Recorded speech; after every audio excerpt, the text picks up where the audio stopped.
শিলচৰত যেতিয়া কেবিনেট বৈঠক বহিছিলে আমি হাইলাকান্দি জিলাৰ লালাত এটা টাউন ৱাটাৰ সাপ্লাই স্কিম কৰা হ'ব বুলি ঘোষণা কৰিছিলোঁ। কেবিনেটে এই আঁচনিটোক অনুমোদন দিয়ে আৰু এই আঁচনিটো কৰিবলৈ যাওঁতে প্ৰায় 40 কোটি টকা ৰাজ্য চৰকাৰে ব্যয় কৰিব।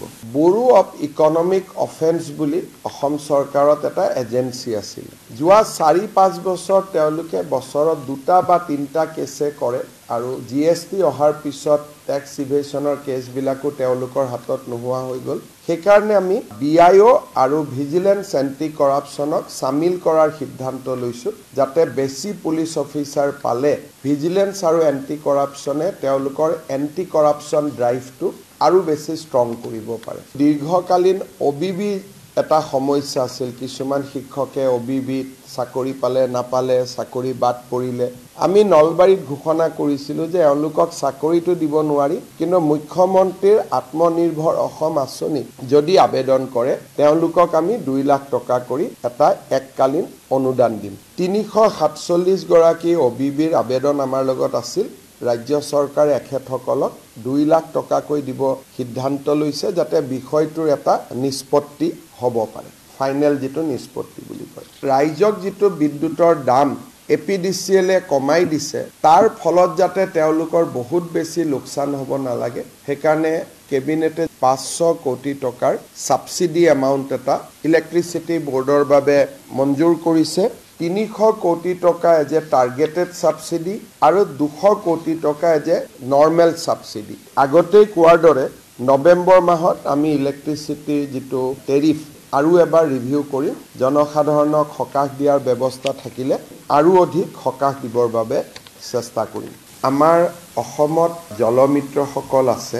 বৰ্তমানলৈকে খোৱা পানী যোগানৰ কামতে স্বেচ্ছামূলকভাৱে তেওঁলোকে চৰকাৰক সহায় কৰে, কিন্তু PHC ডিপাৰ্টমেণ্টৰ আৰু এটা স্কিম আছে চেনিটেশ্যন। কেবিনেটে সিদ্ধান্ত গ্ৰহণ কৰে যে এতিয়াৰ পৰা জলমিত্ৰসকলক আমি চেনিটেশ্যনৰ কামতো গাঁৱত ব্যৱহাৰ কৰিম আৰু তাৰ ফলত তেওঁলোকে মাহিলি 1000 টকা অনাৰিয়ামো পাব আৰু কামৰ ভিত্তিত তেওঁলোকে 500ৰ পৰা 2000 টকাকৈও পাৰফৰ্মেন্স বেছ ইনিচিয়েটিভ পাব পাৰি। মই এইটো ইতিমধ্যে ঘোষণা কৰিছিলোঁ যে পেহেলগামত যিসকল ব্যক্তি পৰলোক প্ৰাপ্তি হ'ল, হত্যা হ'ল, তেওঁলোকৰ পৰিয়ালক আমি 5 লাখ টকাকৈ সৰু সাহায্য এটা আমাৰ শ্ৰদ্ধাৰ চিন স্বৰূপে আগবঢ়াম। মোৰ এনাউন্সমেন্টটো যোৱাকালি কেবিনেটে অনুমোদন জনাইছে। 12 তাৰিখৰ পিছত অসম চৰকাৰৰ প্ৰতিনিধিয়ে গৈ শ্বহীদ পৰিয়ালসকলক বা যিসকল পৰলোক প্ৰাপ্তি হ'ল তেখেতসকলক আমি আমাৰ অসম চৰকাৰৰ শোকবাৰ্তা আৰু সৰু যিটো আমি এটা শ্ৰদ্ধাপূৰ্বক এটা অনুদান আগবঢ়াইছো সেইটো আমি হেণ্ডঅভাৰ কৰিম। কেবিনেটত এটা সিদ্ধান্ত হৈছে যে আগতে চৰকাৰী অৰ্ডাৰবিলাক আমি OM বুলি দিওঁ, অফিচ মেমৰেণ্ডাম। গতিকে তাৰ যিটো প্ৰায়োগিক যিটো ভেলু সেইটো অলপ কম থাকি যায়। সেইকাৰণে এতিয়াৰ পৰা অফিচ মেমৰেণ্ডাম শব্দটো ব্যৱহাৰ নহ'ব, it will B executive order. এইটো নিৰ্দেশ হিচাপে থাকিব। আগতে OM বুলি থাকে তেতিয়া কোৰ্টতো আমি বহুত প্ৰশ্নৰ উত্তৰ দিব লাগে যে এখন মেমৰেণ্ডামহে, গতিকে ইয়াৰ এনফৰ্চেবিলিটি কিমান আছে। সেইকাৰণে এতিয়াৰ পৰা আমি OM শব্দটো আমি বাদ দিম আৰু এক্সিকিউটিভ অৰ্ডাৰ বুলিয়ে গভৰ্ণমেণ্টৰ নটিফিকেশ্যনসমূহ ওলাব। ৰাজ্য চৰকাৰৰ ফালৰ পৰা আমি ইতিমধ্যে বাজেটত ঘোষণা কৰিছিলোঁ যে মচুৰ দালি, চেনি আৰু নিমখ অক্টোবৰ মাহৰ পৰা ৰাজ্যৰ 72 লাখ পৰিয়ালক সুলভ মূল্যত দিয়া আমি আৰম্ভ কৰিম। মচুৰ দালিত প্ৰায় 30 টকা সুলভ মূল্যত পাব, চেনিও ঠিক সেই ধৰণে 20-30 টকা সুলভ মূল্যত পাব। সেই সময়ত দামটো লৈ পেলাই আমি গম পাম।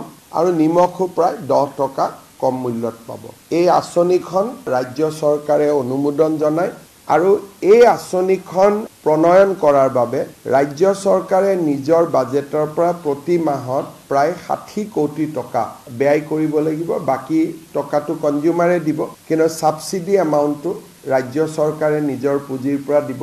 তাৰ ফলত প্ৰায় 50 কোটি টকা প্ৰত্যেক মাহত ৰাজ্য চৰকাৰে যেটো সাবসিডি দিব লাগিব তাক কেবিনেটে অনুমোদন জনায়। নাফেড ভাৰত চৰকাৰৰ এটা প্ৰতিষ্ঠান, আমি তেওঁলোকৰ পৰা সামগ্ৰীবিলাক কিনিম, জিলালৈকে তেওঁলোকে লৈ যাব। জিলাৰ পৰা ষ্টেট ওৱেৰ হাউচিং কৰ্পোৰেচনে সমবায় সমিতিলৈকে লৈ যাব আৰু সমবায় সমিতিসমূহে ৰেচন কাৰ্ডৰ দোকানলৈকে লৈ যাব। তাত এটা কথা থাকিব যে মই এই মাহৰ টকাটো ললো, সাবসিডিটো ঘূৰাই দিব নালাগে, নন সাবসিডি এমাউণ্টটো চৰকাৰক ঘূৰাই দিব লাগিব যাতে নেক্সট মাহতো আমি এই সামগ্ৰীখিনি পঠাব পাৰোঁ।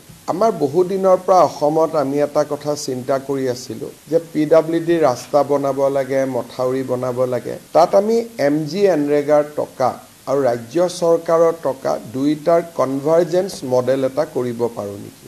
MGNREGAৰ টকা ভাৰত চৰকাৰে 100% দিয়ে, কিন্তু কিছুমান আইটেম তাতে কাভাৰ নহয়। আনহাতে ৰাজ্য চৰকাৰে মথাউৰি এটা বনালে 100% টকা খৰচ কৰিব লাগে, কিন্তু দুইটাৰ যদি আমি এটা সিনাৰ্জি কৰিব পাৰোঁ, সংমিশ্ৰণ কৰিব পাৰোঁ, তেতিয়াহ'লে লেবাৰ আৰু মেটেৰিয়েল এটা কম্পোনেণ্ট ভাৰত চৰকাৰৰ পৰা আমি পাই যাম আৰু অৱশিষ্টখিনি ৰাজ্য চৰকাৰে দিব পাৰিব।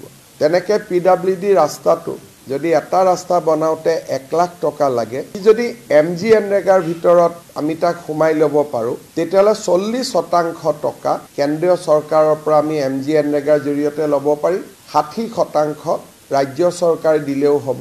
ৰাস্তাৰ কিলোমিটাৰ আমি আজি কৰাতকৈ বেছি কৰিব পাৰিম। এই সংক্ৰান্তত আমি কেবিনেটত সিদ্ধান্ত লৈছিলোঁ যে এখন আঁচনি বনাব লাগে। PNRD ডিপাৰ্টমেণ্ট আৰু ৱাটাৰ ৰিচোৰ্চ ডিপাৰ্টমেণ্টে কনভাৰ্জেন্সৰ স্কিম এখন আনে, কেবিনেটে তাত সন্মতি প্ৰকাশ কৰে। এই বছৰ আমি পাইলট বেচিছত 5-6টা কাম আমি ল'ম। যদি স্মুথ হয় তেতিয়াহ'লে আমি ইয়াক বহুতখিনি বঢ়াব পাৰিম। কেবিনেটত Assam thermal power generation product promotion policy 2025 ইয়াক আমি অনুমোদন দিছোঁ।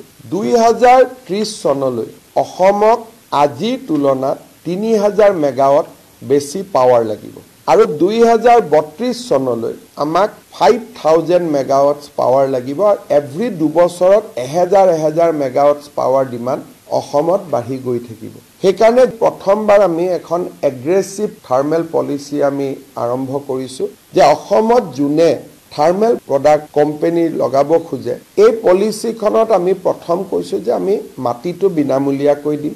এটা থাৰ্মেল কোম্পানীত investment will be around 20,000 crores যদি 1800 মেগাৱাট কৰে। আমাক লাগে অলমষ্ট 5000 মেগাৱাটছ বাই 2032। চৰকাৰে পাৱাৰ কিনিব, কিন্তু টেণ্ডাৰতহে কিনিব, তেওঁলোকৰ পৰা ডাইৰেক্ট কিনিব বুলি কথা নাই। গ্ৰীডত যদি তাতকৈ কম পাওঁ তাতে কিনিম, কিন্তু আমাৰ ডিমাণ্ডটো থাকিব আপ টু 5000। তোমালোকে যদি কমত দিয়া তোমালোকৰ পৰা আমি ল'ব পাৰিম। চৰকাৰে পানী দিব আৰু ৰাস্তা ঘাট বনাই দিব। আৰু যেনেকৈ আমি নামৰূপত 40% অসম চৰকাৰে ইনভেষ্ট কৰিছোঁ। কোনোবাই যদি বিচাৰে যে বেংকে অসমত লোন নিদিব, ইমান ডাঙৰ ইণ্ডাষ্ট্ৰি কৰিব, অসমত ভাইবিলিটি নাই, তেতিয়াহ'লে তাত 27% শ্বেয়াৰ প্ৰয়োজন হ'লে আমিও ল'ম বুলি এই পলিচিখনৰ জৰিয়তে কোৱা হৈছে। আমি কোকৰাঝাৰ জিলাৰ ৰূপসী আৰু ধুবুৰীৰ চাপৰ, গোৱালপাৰা জিলাত এনেকৈ আমি প্ৰায় 6-7 জাগাত আমি মাটি মোটামুটি ঠিক কৰিছোঁ। এটা পাৱাৰ প্লেণ্টত 3000 বিঘা মাটি লাগে, 3000 বিঘাতকৈ কমত হ'লে নহয়।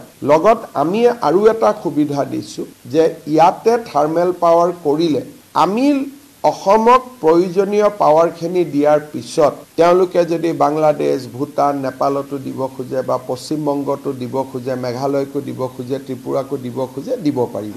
আল্টিমেটলি থাৰ্মেল পাৱাৰ প্ৰডাকশ্যনৰ এটা হাব হিচাপে নৰ্থ ইষ্ট আৰু ইষ্টাৰ্ণ ইণ্ডিয়াটো ঝাৰখণ্ড নহয়, আপ টু শিলিগুৰি, ইফালে নৰ্থ ইষ্ট ইণ্ডিয়া, ইফালে ভূটান, বাংলাদেশ, আমি এটা ইয়াক থাৰ্মেল পাৱাৰ জেনেৰেশ্যনৰ এটা হাব হিচাপে নিৰ্মাণ কৰাৰ কাৰণে সিদ্ধান্ত লৈছোঁ। গোৱালপাৰা জিলাত মাটিয়াত কহিনুৰ পাল্প পেপাৰ লিমিটেডে 981 কোটি টকা ব্যয় কৰিব আৰু RPN স্পেচিয়েলিটি পেপাৰ প্ৰাইভেট লিমিটেডে 827 কোটি টকা ব্যয় কৰিব।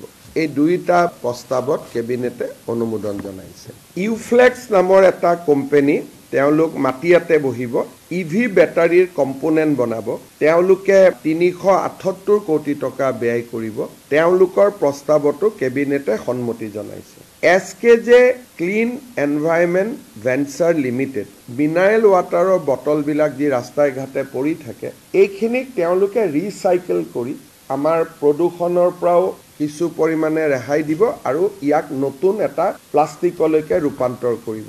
তেওঁলোকৰ 137 কোটি টকাৰ প্ৰকল্প কেবিনেটে অনুমোদন দিছে টিহুত ব্ৰহ্মপুত্ৰ বিয়ৰি বুলি লিকা ৰিলেটেড এটা ইণ্ডাষ্ট্ৰি কৰিব 167 কোটি টকা কেবিনেটে অনুমোদন দিছে সিস বায়োটেক বুলি মাটিয়াত আৰু এটা কোম্পানী বহিব যোনে ইথানেল বনাব 157 কোটি টকা কেবিনেটে অনুমোদন দিছে নগাঁৱৰ ধৰমতুলত মেগাশ্ৰী সিমেন্ট এটা সিমেন্ট ফ্যাক্টৰী বনাব তেখেতসকলে 900 কোটি টকা ব্যয় কৰিব মেঘাটপ সিমেন্টস এওঁলোকে কাছাৰ জিলাৰ চন্দ্ৰপুৰত এটা ইণ্ডাষ্ট্ৰি সেটআপ কৰিব 860 কোটি টকাৰ বিনিয়োগ প্ৰস্তাৱত কেবিনেটে অনুমোদন দিছে মেক্স সিমেন্টস তেওঁলোকে 521 কোটি টকাৰে ধৰমতুলত এটা উদ্যোগ বহাব তাকো কেবিনেটে অনুমোদন দিছে অমৃত সিমেন্টস ৰঙিয়াত এখেতসকলে 617 কোটি টকাৰে এটা ইণ্ডাষ্ট্ৰি বহাব সিমেন্টৰ তাকো কেবিনেটে অনুমোদন দিছে দুখন হোটেল এখন জাগিৰোডত টাটাই তাজ গেটৱে বনাব বিমানটাতকৈ ওপৰত তাতো কেবিনেটে অনুমোদন দিছে আন এটা শৈলজা সংগম লিমিটেড বুলি তেওঁলোকে গুৱাহাটীত এখন মেৰিয়ট হোটেল বহাব এই প্ৰস্তাৱটো 137 কোটি টকা কেবিনেটে অনুমোদন দিছে এই গুটেইখিনি যদি আমি চাবলৈ যাওঁ কেবিনেটত 7730 কোটি টকাৰ বিনিয়োগত কেবিনেটে অনুমোদন দিয়ে আৰু ইয়াৰে 1500 কোটি টকা বিদেশী বিনিয়োগ হ'ব মেথাছন হাইড্ৰোজেন ইণ্ডিয়া প্ৰাইভেট লিমিটেড এইটো বিদেশী বিনিয়োগ হ'ব এই গুটেইখিনি এডভান্টেজ অসমত আমাৰ লগত এমইউ কৰা সেইখনটো এখন নেশ্যনেল এমইউ আছিল এতিয়া এই প্ৰস্তাৱখিনি চূড়ান্ত পৰ্যায়লৈকে আহি গল আৰু এই গুটেই কেটা উদ্যোগ অসমত স্থাপন হলে 16446 নতুন কৰ্ম সংস্থাপন পাবলৈ সক্ষম হ'ব ডাইৰেক্ট ইনডাইৰেক্টলি টু বেলেগ এডভান্টেজ অসমতে নীতিন গাডকাৰী ডাঙৰীয়াই ঘোষণা কৰা ডাঙৰ কাম প্ৰধানমন্ত্ৰী ডাঙৰীয়াৰ দ্বাৰা আমি কৰিব পাৰিলো ইনফেক্ট দুটা কাম হল যোৱা 3 মাহত প্ৰথম কামটো নামৰূপত ফাৰ্টিলাইজাৰ প্লান্ট जितु एडभान्टेज অসমত ঘোষিত হৈছিল তা কেবিনেটে অনুমোদন জনালে নামটো সন্মতি জনালে যোৱাবাৰ মই আপোনালোকক কৈছো তাৰো কাম আগবাঢ়িলে দ্বিতীয়তে হল 22864 কোটি টকাৰে গুৱাহাটী আৰু পঞ্চগ্ৰাম কাছাৰ জিলাৰ শিলচৰক সংযোজিত কৰি greenfield access control highway access control মানে কি যে সেই ৰাস্তাটোত অকল শিলচৰত যোৱা গাড়ীহে চলিব পাৰিব মাজত কোনো টাৰ্নিং নাথাকে যেনেকৈ আমি ডিব্ৰুগড়লৈকে গলে মাজত ৰহাটো যাব পাৰো মৰিগাঁওলৈকেও যাব পাৰো নগাঁওলৈকেও আমি যাব পাৰো হোজাইলৈকেও যাব পাৰো আগলৈকে গৈ যোৰহাটৰ টাউনতো যাব পাৰো বা হাইৱে দি যাব পাৰো শিৱসাগৰ যাব পাৰো ডিমোত যাব পাৰো এক্সেছ কন্ট্ৰোল হাইৱেত কতো টাৰ্নিং নাথাকে ই পইণ্ট টু পইণ্ট গুৱাহাটীৰ পৰা বৰাপানী সেইখিনি এক্সেছ কন্ট্ৰোল নহয় কাৰণ বৰাপানীলৈকে শিলঙতো মানুহ যাব গুৱাহাটীতো বৰাপানীও 6 লেন হ'ব হেতু এটা বেলেগ প্ৰজেক্ট দি হ'ব কিন্তু হেতু এক্সেছ কন্ট্ৰোল নহয় কাৰণ এক্সেছ তাক দিব লাগিব শিলং যাব কোনোবাই জুৱাই যাব up to Borapani it will not be access control কিন্তু বৰাপানীৰ পৰা কাছাৰলৈকে it will be access control তাৰমানে অকল বৰাকৰ শিলচৰৰ পঞ্চগ্ৰামত নামিব খোজা গাড়ী বিলাকহে তাত যাব পাৰিব হোটেল টোটাল ৰাস্তাত থাকিব কিন্তু টাৰ্নিং নাথাকে পাহাৰৰ মাজেদি হ'ব টানেল হ'ব 6-7টা টানেল হ'ব সুৰংগ হ'ব পাহাৰখন খান্দি পেলাই মাজেদি যাব গতিকে গাড়ী ৰাইট হেণ্ড লেফট হেণ্ড কৰিব নোৱাৰে য'ত গাড়ী আছে তাতে ৰখাই চাহ ভাত খাব পাৰিব কিছুমান জায়গাত বহিব কিন্তু হি এক্সেছ কন্ট্ৰোল হ'ব বোলে আজি মোৰ মন গল মই মাজৰ ৰাস্তাত ঘূৰি আহো হেতু নহব it will be access control যেনেকে Agra Delhi access control highway আছে সো এইটো হলে আমি গুৱাহাটীৰ পৰা বৰাপানী 1 ঘণ্টাত গৈ পাম আলটিমেটলি এই ৰাস্তাটো 6 ৱে হ'ব এটা এটা বেলেগ প্ৰজেক্টত আহি আছে Guwahati to Barapani to Cachar it will take 5 hours আৰু যোনে চাহ ভাত নাখায় বহুত ৰখি নাথাকে কনষ্টেন্ট যাব খোজে এইটো 4.5 hours আহে যেতিয়া মই প্ৰথম কৈছিলো বহুতে মোক হাঁহিছিল যে এবিলাক কি কৈ থাকে কংগ্ৰেছে কয় যে সপোনত যি দেখে তাকে কয় মই যে ভাল ভাল সপোন দেখো আৰু ভগৱানে সাহসও দিয়ে কনভাৰ্ট কৰাৰ কাৰণে গতিকে ডাঙৰ কাম এটা হৈ গল কেবিনেটে প্ৰধানমন্ত্ৰী নৰেন্দ্ৰ মোদী ডাঙৰীয়াক ইয়াৰ বাবে ধন্যবাদ জনাইছে ইয়াৰ ইকোনমিক বেনিফিট ভাৰত চৰকাৰৰ খুব কম হ'ব কাৰণ ইমান ট্ৰাক নাপাব 22000 কোটি টকাৰ ইনভেষ্টমেন্টৰ বিপৰীতে so it is a big investment এতিয়া বৰাক উপত্যকা 3 তিনিটা ৰাস্তা হ'ব জুৱাই দি অহা ট্ৰেডিশ্যনেল ৰাস্তাটো থাকিব হাফলঙৰ ৰাস্তাটো অহা বছৰৰ ভিতৰত কমপ্লিট হৈ যাব and this will be access control যেটো হাফলঙলৈকে শিলচৰৰ পৰা আহিব তেওঁলোকে সকলো গুৱাহাটীত নাহিবও পাৰে তেওঁলোক হাফলঙত যাব পাৰে কোনোবাই হাফলঙৰ পৰা লামডিং আহিব কোনোবাই আৰু ওচৰত গাঁও আছে সেই গাঁৱত আহিব কিন্তু এইটো ৰাস্তাত আহিলে হি বৰাপানী আহিব লাগিব বা বৰাপানীত আহিলে হি কাছাৰে নামিব পাৰিব হি মাজত ঘূৰিব নোৱাৰে কিন্তু জুৱাই দি আহিলে জুৱাইটো ৰখিব পাৰে শিলঙতো যাব পাৰে বোলে দুদিন শিলঙত থাকি যাও সেইকাৰণে সেইকেইটা ৰাস্তাৰ এটা বেলেগ ভেলুজ থাকিব কিন্তু এইটো ৰাস্তা পইণ্ট টু পইণ্ট এই কামটোত আমি যোৱা 4 বছৰৰ পৰা লাগি আছিলো নেক্সট আমি চেষ্টা কৰিছো শ্ৰীৰামপুৰৰ পৰা গুৱাহাটী পইণ্ট টু পইণ্ট আন এটা গুৱাহাটীৰ পৰা যোৰহাট পইণ্ট টু পইণ্ট আৰু যোৰহাটৰ পৰা ডিব্ৰুগড় পইণ্ট টু পইণ্ট এই বছৰত নহয় কিন্তু নেক্সট 5 ইয়াৰ্ছত আৰু মই ভাবো যে কেতিয়াবালৈ আমি অসমত বাকিও পইণ্ট টু পইণ্ট এক্সেছ কৰিব পাৰিম পইণ্ট টু পইণ্ট এক্সেছ বিলাক যে এক্সিষ্টিং হাইৱেটো হ'ব পাৰে এক্সিষ্টিং হাইৱেৰ মাজত যদি আপুনি দুটা লেন বনাই দিলে আৰু দুইফালে ৱাল বনাই দিলে গাড়ী কতো ঘূৰিব নোৱাৰে খালি যত নেকি খোৱা বোৱা কৰিব লাগে সেইখিনি জায়গাতে অকনমান এক্সেছ দিলে সো এক্সিষ্টিং হাইৱেটো পইণ্ট টু পইণ্ট হ'ব পাৰে এইটো নহয় যে তাৰ কাৰণে গ্ৰীনফিল্ড হাইৱে লাগে মোক গাডকাৰী ডাঙৰীয়াই কথা দিছে যে বাকি তিনিটা এক্সেছ কন্ট্ৰোল হাইৱেৰ ওপৰতো তেওঁলোকে লাহে লাহে চিন্তা চৰ্চা আৰম্ভ কৰিব but it will take time